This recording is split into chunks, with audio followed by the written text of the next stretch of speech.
I'm Thank here. you for doing that. Katie will be. So what does Star Trek mean to you? Oh, you did? Should I say it? Star Trek to me means my childhood Yeah, and my adulthood.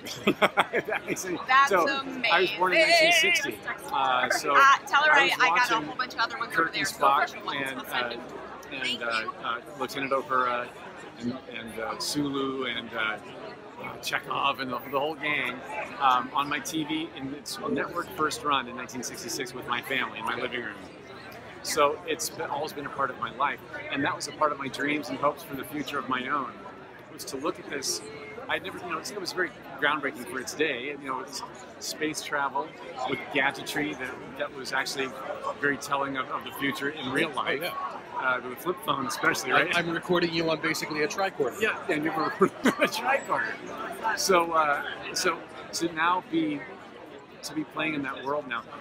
My career has been 30 years of wearing creature makeups and in a lot of science fiction, a lot of horror comic book things. So fantastical worlds and playing creatures in them is something I've done. So I get asked all the time, have you done anything Star Trek ever? And I'm 57 years old and haven't until now.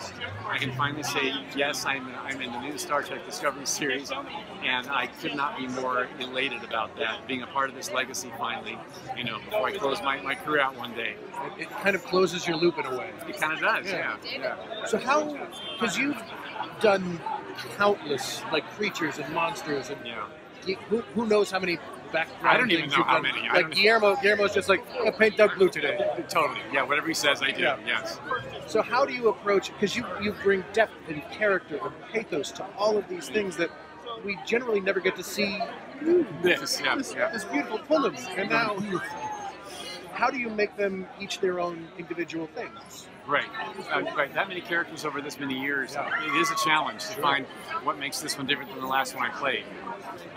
Saru is might have similarities to maybe Cochise that I played in Falling Skies, or maybe Abe Sapien from the Hellboy movies. All these characters are very articulate, well-spoken, big vocabularies, super intelligent. But Saru is all those things. He also has a full range of human emotion, and he's also a prey species where I come from. And I'm the first of my kind to ever break away from being the hunted and the herded, to go through Starfleet Academy and to become a high-ranking officer on the starship. That's different. That's a new thing for me. So it's a new interior to play. And the footwear on this is a hoof foot that puts me up on the balls of my feet. And that informed my physicality almost instantly the minute I put those boots on. Because I was wondering, how am I going to get Saru to walk and talk and stand? What's his home stance? And those boots were like, I got it, because there's only so much. My balance is a big issue. So surviving the day without falling over indicates how I stand, and it actually does look very alien-y and very interesting. Yeah. Do you have any input of that? Because I see we've got Glenn and Neville here. We do. So I'm sure you've worked with them also countless times. I have, yes.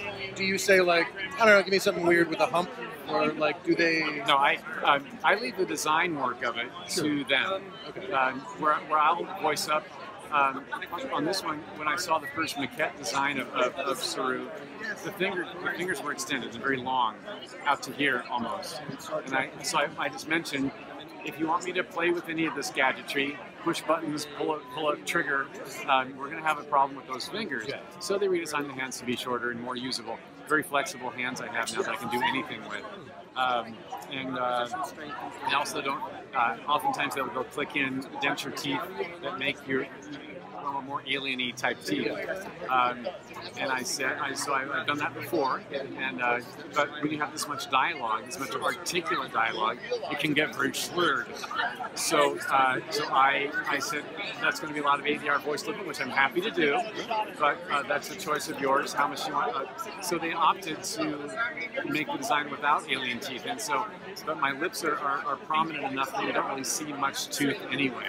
So it worked out perfectly fine. So that's the only time I've ever voiced up about anything, really. Otherwise, I leave the design work to those award-winning artists who do what they do so beautifully well. Though I'm sure the producers loved you for the fact that you basically saved them all that extra work. Sure. That was the hope. Yeah. Congratulations on your first Star Trek. Thank you so much. I'm excited. And I haven't seen it until tonight, so I can't wait. I know, right?